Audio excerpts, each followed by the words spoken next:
സുഗമാദേവി സീരിയലിൻ്റെ പുതിയൊരു എപ്പിസോഡിൻ്റെ promo review വിശേഷങ്ങളിലേക്ക് എല്ലാവർക്കും സ്വാഗതം.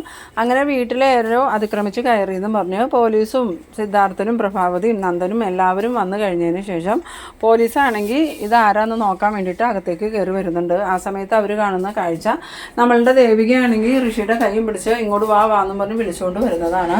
അത് കാണുമ്പോൾ തന്നെ എല്ലാവർക്കും സംശയമാവുന്നുണ്ട്. എന്നിട്ട് ഇവനാണോ അതിക്രമിച്ച് കയറിയെന്ന് ചോദിക്കുമ്പം ദേവിക ഋഷിനെ രക്ഷിക്കാൻ വേണ്ടിയിട്ട് പറയുന്നുണ്ട്, അല്ല ഇതെൻ്റെ ഫ്രണ്ടാണെന്ന്. അത് കേട്ടതും രജനിക്കാണെങ്കിൽ ആകെ സംശയമാവുന്നുണ്ട്.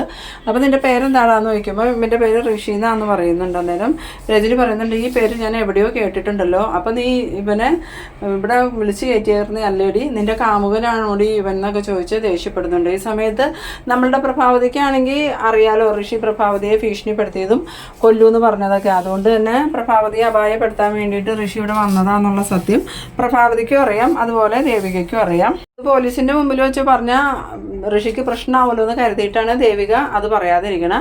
അതുപോലെ തന്നെ പ്രഭാവതിക്കും അറിയാം ഇതിപ്പോൾ പോലീസിനോട് പറഞ്ഞു കഴിഞ്ഞാൽ പ്രശ്നം കൂടുതൽ രൂക്ഷമാവും. അതുപോലെ കഴിഞ്ഞു പോയ കാര്യങ്ങൾ എല്ലാവരും അറിയുന്നു. അതുകൊണ്ട് പ്രഭാവതി പറയുന്നുണ്ട്, സാറ് പോയിക്കോ, വിളിച്ചു വരുത്തിയതിൽ ക്ഷമിക്കണം, എന്തായാലും ഈ കാര്യങ്ങളൊക്കെ ഞങ്ങൾ തന്നെ കൈകാര്യം ചെയ്തോളാമെന്ന്. അന്നേരം രജനി പറയുന്നുണ്ട്, വേണ്ട അമ്മേ, പോലീസിനെ പറഞ്ഞു വിടില്ല, ഇവനെതിരെ കേസ് ചാർജ് ചെയ്യുക, അതിക്രമിച്ച് കയറിയെന്ന് പറയുമ്പം നീ ഒന്നും മിണ്ടാതിരി രജനി, എന്തായാലും നമുക്കിത് കൈകാര്യം ചെയ്യാവുന്നതേ ഉള്ളൂ, സാറ് പോയിക്കോന്നും പറഞ്ഞ് പോലീസിനെയൊക്കെ പ്രഭാവതി പറഞ്ഞു വിടുന്നുണ്ട്. ഇതേസമയം ദേവികയാണെങ്കിൽ വേഗം പോയി നന്ദനെ വിളിച്ചിട്ട് കാര്യങ്ങൾ പറയുന്നുണ്ട്. അപ്പം നന്ദൻ പറയുന്നുണ്ട്, ഞാനിപ്പോൾ തന്നെ വരാം, എനിക്ക് ദേവീനെ അറിയാലോ, അതുകൊണ്ട് ദേവി പേടിക്കൊന്നും വേണ്ട, ചേച്ചി എന്തെങ്കിലും പറയട്ടെ എന്ന്. ഇതേ സമയത്ത് ടി വിയിലൊക്കെ നല്ല ന്യൂസ് വരുന്നുണ്ട്. VDF സ്ഥാനാർത്ഥി ദേവിക കാമുകനെ വീട്ടിൽ കയറ്റി ഒളിപ്പിച്ചു, ആരോ അതിക്രമിച്ച് കയറിയെന്നും പറഞ്ഞ് പോലീസിൽ അറിയിച്ച് പോലീസ് ചെല്ലുമ്പം ദേവികയെയും കാമുകനെയും ദേവികയുടെ റൂമിൽ നിന്ന് പിടിച്ചു എന്നൊക്കെയാണ് ന്യൂസ് കാണുന്നത്. ന്യൂസിൽ ഋഷിനെയും ദേവികനെയും കാണിക്കണമുണ്ട്. ഇതൊക്കെ നമ്മളുടെ അരുന്ധതി TV വയ്ക്കുമ്പോൾ കാണാനുണ്ടോ. അത് കണ്ടതും അരുന്ധതിയാണെങ്കിൽ ആകെ ഷോക്കാവുന്നുണ്ട്, ഇവനെപ്പോഴാണ് അങ്ങോട്ട് പോയെന്നൊക്കെ ഓർത്ത്. ഇതിനു മുമ്പ് പല പ്രാവശ്യം അരുന്ധതി ഋഷിയെ വിളിച്ചെങ്കിലും ഋഷി ഫോണൊന്നും എടുത്തിട്ടുണ്ടായിരുന്നില്ല.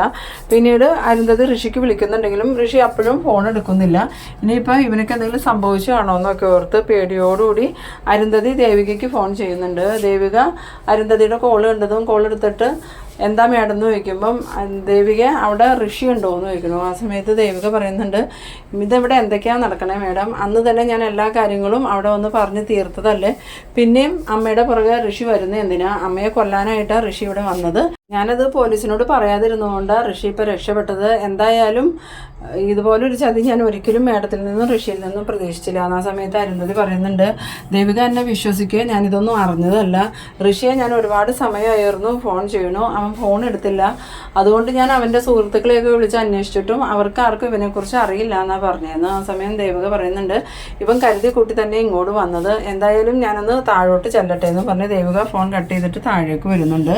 അങ്ങനെ ദേവിക താഴേക്ക് വന്നതും വീണ്ടും നമ്മളുടെ രജനി പറയുന്നുണ്ട്, എന്നാലും നീ ഇത്രക്കാരിയാണെന്ന് ഞാൻ വിചാരിച്ചില്ലടി, നീ നന്ദനെ ചതിക്കുമല്ലേ എന്ന് ചോദിക്കുമ്പോൾ പ്രഭാവതി പറയുന്നുണ്ട്, രജനി നീ മിണ്ടാതിരി, കാര്യം എന്താണെന്നൊക്കെ എനിക്കറിയാം, ദേവിക ഇതിൽ തെറ്റുകാരിയൊന്നും അല്ല, ഇവൻ വന്നതിൻ്റെ ഉദ്ദേശമൊക്കെ എനിക്കറിയാം, തൽക്കാലം നീ പൊയ്ക്കോന്നും പറഞ്ഞ് പ്രഭാവതി ഋഷിയെ പറഞ്ഞു വിടുന്നുണ്ട്. ഋഷിയാണെങ്കിൽ തലയും താഴ്ത്തി പോകുന്നുണ്ട്. ഋഷിക്ക് തിരിച്ച് മറുപടി ഒന്നും പറയാൻ പറ്റണില്ല. ഋഷി പോയതിന് ശേഷം ഗിരീഷിനൊക്കെ ചോദിക്കുന്നുണ്ട്, മേഡം എന്തിനാ അവനെ പറഞ്ഞു വിട്ടേന്ന് ചോദിക്കുമ്പം അവൻ വന്നതിൻ്റെ ഉദ്ദേശം എന്നെ കൊല്ലുക എന്നുള്ള ഉദ്ദേശത്തിലാണ്, അത് നടന്നില്ലല്ലോ, ഇനിയിപ്പോൾ എന്തായാലും അവനോട് പിടിച്ച് നിർത്തിയിട്ട് കാര്യമൊന്നുമില്ല എന്ന്. സമയത്ത് രജനിയും ഗിരീഷും സിദ്ധാർത്ഥനൊക്കെ ഇത് കേട്ടിട്ട് ആകെ ഞെട്ടി നിൽക്കുന്നുണ്ട്. പണ്ട് സിദ്ധു ചോദിക്കുന്നുണ്ട്, പ്രഭേനെ എന്തിനാ അവൻ കൊല്ലണേ, അതിന് പ്രഭയും അവനും തമ്മിലായിട്ട് എന്താ പ്രശ്നം എന്ന് ചോദിക്കുമ്പം അതൊക്കെ ഉണ്ട്, തൽക്കാലം എനിക്കിപ്പോൾ അതൊന്നും പറയാൻ നിർവാഹമില്ല, അത് ഞാൻ പിന്നീട് പറയാം, ഇപ്പം നിങ്ങൾ ഇത്ര അറിഞ്ഞാൽ മതി, ദേവിക വിളിച്ചു വരുത്തിയതൊന്നുമല്ല അവനെ, ഇനി അതും പറഞ്ഞ് ദേവികയെ കുറ്റക്കാരിയാക്കുമൊന്നും വേണ്ട, അവൻ വന്നത് എന്നെ കൊല്ലാൻ വേണ്ടിയിട്ട് തന്നെയാണ്. ഇത് കേട്ടുകൊണ്ട് വന്ന നന്ദനാണെങ്കിൽ ആകെ ദേഷ്യം വരുന്നുണ്ട്. എന്തൊക്കെ പ്രശ്നങ്ങളുണ്ടെന്ന് പറഞ്ഞാലും നന്ദന് പ്രഭാവതി അമ്മ തന്നെയാണല്ലോ, അമ്മേനെ ഒരാൾ കൊല്ലാൻ നോക്കുക എന്ന് പറഞ്ഞാൽ അത് നന്ദന് സഹിക്കാൻ പറ്റില്ലല്ലോ. അതുകൊണ്ട് തന്നെ നന്ദൻ ദേവികയോട് പറയുന്നുണ്ട്, ദേവി നീ വേഗം റെഡിയായി വന്നേ, നമുക്കൊരു സ്ഥലം വരെ പോകണമെന്ന്. അന്നേരം ദേവിക ചോദിക്കുന്നുണ്ട്, എങ്ങോട്ടാണ് നന്ദാന്ന് ചോദിക്കുമ്പം അവനിപ്പോൾ അമ്മയെ കൊല്ലാനല്ലേ വന്നത്, ഇത് നമ്മൾ നേരിട്ട് അരുന്ധതി മേഡത്തോട് പോയി പറയണം, ഇല്ലെങ്കിൽ വീണ്ടും അവൻ അമ്മയെ ഉപദ്രവിക്കാൻ വരുമെന്ന്.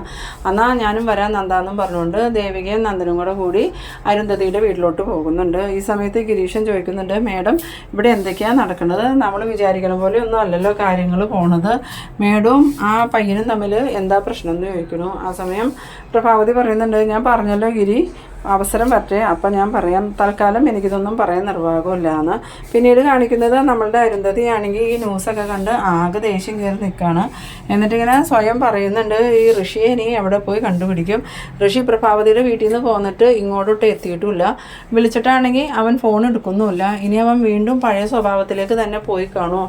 അവനക്ക് പഴയ കൂട്ടുകാരൊക്കെ ഒരുപാടുണ്ടായിരുന്നു. ആ കൂട്ടുകെട്ടിൽ നിന്നും കുറച്ച് കാലമായിട്ട് അവൻ മാറി നിന്നതാണ്. വീണ്ടും അവൻ ആ കൂട്ടുകെട്ടിൽ തന്നെ ചെന്ന് പെട്ടു എന്നാണ് തോന്നണേന്നൊക്കെ ഇങ്ങനെ മനസ്സിൽ വിചാരിച്ചുകൊണ്ട് നിൽക്കുന്ന സമയത്ത് അങ്ങോട്ടേക്കൊരു കാറ് വരുന്നുണ്ട്. വേഗം തന്നെ നമ്മളുടെ അരുന്ധതി വിചാരിക്കുന്നത് ഋഷി വന്നതാണെന്നോർത്ത് എഴുന്നേറ്റ് വരുന്നുണ്ട്. വെളിയിലേക്ക് ഇറങ്ങി വരുന്ന അരുന്ധതി കാണുന്നത് ദേഷ്യത്തോടുകൂടി കാറിൽ നിന്നും ഇറങ്ങി വരുന്ന ദേവികയും നന്ദനെയാണ്.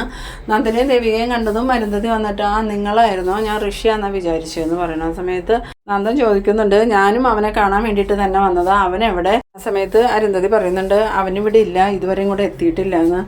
അപ്പം ദേവിക ചോദിക്കുന്നുണ്ട്, എന്തിനാ മേഡം ഋഷി ഇങ്ങനെ അമ്മയെ കൊല്ലാനായിട്ട് നടക്കുന്നത്? അവൻ എന്നോട് പറഞ്ഞു അമ്മയെ കൊല്ലാൻ വേണ്ടി വന്നതാ, അവരെ ജീവിക്കാൻ അനുവദിക്കില്ല എന്ന്. എന്തായാലും അതെൻ്റെ അമ്മയല്ലേ, അതിന് കൂട്ടു നിൽക്കാനൊന്നും എനിക്ക് പറ്റില്ല. പിന്നെ ഞാൻ ഋഷിയെ പോലീസിൽ ഏൽപ്പിക്കാതിരുന്നത് ഋഷിയോടും മേഡത്തോടുമുള്ള സ്നേഹം കൊണ്ട് മാത്രമാണ്. ഇതിനു മുമ്പ് ഒരിക്കൽ ഞാനിവിടെ വന്ന് അവനക്കും മേഡത്തിനും താക്കീത് തന്നതായിരുന്നു, അന്ന് അമ്മയെ തട്ടിക്കൊണ്ടു പോയപ്പോൾ. അത് കേട്ടത് നമ്മളുടെ നന്ദനാണെങ്കിൽ ആകെ ഞെട്ടിപ്പോകുന്നുണ്ട്. ആ സമയത്ത് നന്ദൻ ചോദിക്കുന്നുണ്ട്, എന്തൊക്കെയാണ് ദേവി നീ പറയണ, ഋഷി അമ്മയെ തട്ടിക്കൊണ്ടു പോയിരുന്നു എന്ന്. ആ സമയം ദേവിക പറയുന്നുണ്ട്, ഞാൻ പറഞ്ഞത് സത്യ നന്ദു, അന്ന് അമ്മയെ കാണാതെ അതിലെ നോമിനേഷൻ കൊടുക്കാൻ പോയിട്ട് അന്ന് അമ്മയെ ഋഷി തട്ടിക്കൊണ്ട് പോയതാ. പിന്നീട് ഭാർഗവി ആൻറ്റി പറഞ്ഞപ്പോഴാണ് ഞാൻ സത്യങ്ങൾ അറിഞ്ഞത്. അങ്ങനെ ഞാനിവിടെ വന്ന് പറഞ്ഞതിന് ശേഷം ഋഷി അമ്മയെ അവിടെ നിന്ന് വെറുതെ വിട്ടതാ. ആ സമയത്ത് നന്ദൻ ചോദിക്കുന്നുണ്ട്, ഇത്രയൊക്കെ പക തോന്നാൻ അമ്മയും ഋഷിയും തമ്മിൽ എന്താ ബന്ധം എന്ന് ചോദിക്കുമ്പം അരുന്ധതി പറയുന്നുണ്ട്, അത് വലിയൊരു കഥയാണ്. നിങ്ങൾക്കൊന്നും അറിയാൻ പാടില്ലാത്ത ഒരു പ്രഭാവതിയെ എനിക്കും ഋഷിക്കും അറിയാം. വർഷങ്ങൾക്ക് മുമ്പ് പ്രഭാവതി പ്രൊഫസറായിരുന്ന കോളേജിലാണ് ഋഷി പഠിച്ചിരുന്നത്. അന്ന് ഋഷിക്ക് ഒരു പെൺകുട്ടിയോട് ഒരു ഇഷ്ടം ഉണ്ടായിരുന്നു. ദേവികയ്ക്ക് അറിയാം ഋഷി എപ്പോഴും ലീ എന്ന് വിളിക്കുന്ന ലീന. അവളെ അവനക്ക് ജീവനായിരുന്നു. പക്ഷെ ആ പെൺകുട്ടിയെ അനാഥാലയത്തിൽ നിർത്തി പഠിപ്പിച്ചുകൊണ്ടിരുന്നത് പ്രഭാവതിയായിരുന്നു. ഒരിക്കൽ ഋഷിയും ലീനയും തമ്മിൽ സംസാരിച്ചുകൊണ്ട് നിൽക്കുന്ന സമയത്ത് പ്രഭാവതി കയറി ചെന്നത് കണ്ടിട്ട് ലീനയെ പ്രഭാവതി ഉപദ്രവിച്ചു. ആ സങ്കടത്തിൽ ലീന ടെറസിൻ്റെ മുകളിൽ നിന്ന് താഴേക്ക് വീണ് ആത്മഹത്യ ചെയ്തു. അന്ന് പ്രഭാവതിക്ക് ഋഷിയോട് ഭയങ്കര വൈരാഗ്യമായിരുന്നു. ഋഷി കാരണം ലീന മരിച്ചതെന്നാണ് പ്രഭാവതി പറയുന്നത്. സത്യത്തിൽ ലീന മരിക്കാൻ കാരണക്കാരി പ്രഭാവതി തന്നെയാണ്. പ്രഭാവതി അന്നങ്ങനെ പെരുമാറിയില്ലായിരുന്നെങ്കിൽ ലീന ഒരിക്കലും മരിക്കില്ലായിരുന്നു. ഇന്ന് ഋഷിക്കൊപ്പം ഇവിടെ ഉണ്ടായേനെ. അത് കേട്ടതും ദേവിക ചോദിക്കുന്നുണ്ട്, അതിന് ഇത്രയധികം പക വേണോ മേഡം? അമ്മ വളർത്തിക്കൊണ്ടു വന്ന ഒരു പെൺകുട്ടി ആവശ്യമില്ലാത്ത ബന്ധത്തിൽ ചെന്ന് പെട്ടെന്ന് തോന്നിയത് കൊണ്ടല്ലേ അമ്മ തല്ലിയത്? അതിന് ലീന ആത്മഹത്യ ചെയ്തത് അമ്മയുടെ കുറ്റം കൊണ്ടല്ലല്ലോ എന്ന് പറയുമ്പം അത് നിങ്ങൾക്ക് പ്രഭാവതിയെക്കുറിച്ച് അറിയില്ലാത്തത് കൊണ്ടാണ്. പ്രഭാവതി കാരണം എൻ്റെ ഋഷി എത്ര വർഷം കട്ടലെ തന്നെ ജീവിച്ചതെന്ന് ദേവികയ്ക്ക് അറിയോ? ദേവിക വരുമ്പം ഋഷിയുടെ അവസ്ഥ എന്തായിരുന്നു? ഇപ്പോൾ ഋഷി ഇന്ന് എഴുന്നേറ്റ് നടന്നു തുടങ്ങിയിട്ടല്ലേ ഉള്ളൂ. അതിന് അമ്മ എന്താ ചെയ്തതെന്ന് ചോദിക്കുമ്പം പ്രഭാവതി ഋഷിയുടെ നേരെ കാർ ഓടിച്ച് കയറ്റുമായിരുന്നു. അന്ന് ഋഷിയോടുള്ള ദേഷ്യത്തിന് ഋഷിയെ കൊല്ലാൻ വേണ്ടിയിട്ടാണ് പ്രഭാവതി അങ്ങനെ ചെയ്തത്.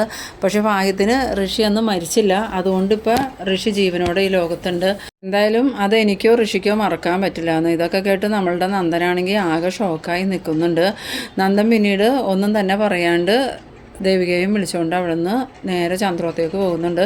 ചന്ദ്രോത്ത് ചെന്നതും നന്ദൻ പ്രഭാവതിയെ വിളിക്കുന്നുണ്ട്. അമ്മയെ എനിക്ക് അമ്മയോടൊരു കാര്യം ചോദിക്കാനുണ്ടെന്ന് പറയുന്നു. ആ സമയത്ത് പ്രഭാവതി വന്നിട്ട് നിനക്ക് എന്താ അറിയണ്ടേന്ന് ചോദിക്കുമ്പോൾ അമ്മയും അരുന്ധതി മേഡവും തമ്മിൽ എന്താ പ്രശ്നം എന്ന് ചോദിക്കുന്നു. ആ സമയത്ത് പ്രഭാവതി പറയുന്നുണ്ട്, ഞങ്ങൾ തമ്മിൽ കുറച്ച് പ്രശ്നങ്ങളൊക്കെ ഉണ്ട്. അതെന്താണെന്നാണ് ഞാൻ ചോദിച്ചത്. മേഡം കുറച്ച് കാര്യങ്ങൾ പറഞ്ഞു, അത് സത്യമാണോ എന്ന് അറിയാനാന്ന് പറയുമ്പം പ്രഭാവതി പറയുന്നുണ്ട്, അതൊന്നും എനിക്ക് നിങ്ങളെ ബോധിപ്പിക്കേണ്ട കാര്യമില്ല. കുറച്ച് കാര്യങ്ങളുണ്ട്, അത് ഞാനിപ്പോൾ പറയാൻ ഉദ്ദേശിച്ചിട്ടില്ല. സമയമാവട്ടെ അപ്പം ഞാൻ പറഞ്ഞോളാം എന്ന് പറയുന്നു. ആ സമയത്ത് നന്ദൻ ഈ അരുന്ധതി പറഞ്ഞ എല്ലാ കാര്യങ്ങളും ഇങ്ങനെ പറയാണ്. ലീന മരിച്ചതും ഋഷിയെ കൊല്ലാൻ ശ്രമിച്ചതും എല്ലാം. അത് കേട്ടതും നമ്മളുടെ സിദ്ധാർത്ഥനും ഗിരീഷിനും അതുപോലെ രജനിയൊക്കെ ഇങ്ങനെ നെട്ടി പ്രഭാവതിയുടെ നേരെ നോക്കുന്നുണ്ട്. പ്രഭാവതി തന്നെയാണോ ഇതൊക്കെ ചെയ്തതെന്നുള്ള മട്ടിൽ. അങ്ങനെ പ്രഭാവതി എനിക്ക് ആരോടും ഒന്നും സംസാരിക്കാനില്ല എന്ന് പറഞ്ഞ് ദേഷ്യപ്പെട്ട് അങ്ങോട്ട് പോകുന്നുണ്ട്. എന്നിട്ട് ഫോണെടുത്ത് വേഗം തന്നെ അരുന്ധതിക്ക് വിളിക്കുന്നുണ്ട്. പ്രഭാവതിയുടെ കോള് കണ്ടതും അരുന്ധതി പ്രഭാവതിയാണല്ലോ വിളിക്കണേന്ന് പറഞ്ഞ് ഫോൺ എടുക്കുന്നുണ്ട്. അരുന്ധതി കോൾ എടുത്തതും പ്രഭാവതി, നീ എന്താ അരുന്ധതി വിചാരിച്ചത്? എൻ്റെ മക്കളെ എനിക്കെതിരാക്കാന്നോ? അത് നിനക്ക് ഒരിക്കലും സാധിക്കില്ല. നിൻ്റെ മകൻ ഇന്ന് എന്നെ കൊല്ലാനായിട്ടല്ലേ ഇവിടെ വന്നത്. അതെനിക്ക് അറിയായിരുന്നു. പക്ഷേ ഞാനത് പോലീസിൽ പറയാതിരുന്നത് നിൻ്റെ മകൻ എങ്ങനെയെങ്കിലും ജീവിച്ചു പോവുകയാണെങ്കിൽ പോയിക്കോട്ടെ എന്ന് കരുതിയ. എന്നെ നിനക്ക് ശരിക്കും അറിയില്ല എന്ന് പറയുന്നു. ആ സമയത്ത് അരുന്ധതി പറയുന്നുണ്ട്, അതാരാ പറഞ്ഞ പ്രഭാവതി? എനിക്ക് നല്ലവണ്ണം അറിയാം. പ്രഭാവതി എന്തൊക്കെ ചെയ്യുമെന്നും എനിക്കറിയാമെന്ന് പറയുമ്പം പ്രഭാവതി പറയുന്നുണ്ട്, അത് നിനക്കറിയില്ല. നീ സ്വപ്നത്തിൽ പോലും വിചാരിക്കാത്ത കാര്യങ്ങളായിരിക്കും ഇനി സംഭവിക്കാൻ പോകുന്നത്. പ്രഭാവതിക്ക് തുല്യം പ്രഭാവതി മാത്രമേ ഉണ്ടാവുള്ളൂ. അരുന്ധതി ഇപ്പോൾ എത്ര തുള്ളിയാലും എനിക്കൊപ്പം എത്താൻ പോകുന്നില്ല. എന്തായാലും ഈ പ്രാവശ്യത്തേക്ക് ഞാൻ ക്ഷമിച്ചിട്ടുണ്ട്. ഇനി ഋഷിയുടെ ഭാഗത്തു നിന്ന് ഇങ്ങനെയൊരു നീക്കം ഉണ്ടായിട്ടുണ്ടെങ്കിൽ അവൻ പിന്നെ ജീവനോടെ ഈ ഭൂമുഖത്ത് ഉണ്ടാവില്ല എന്ന്.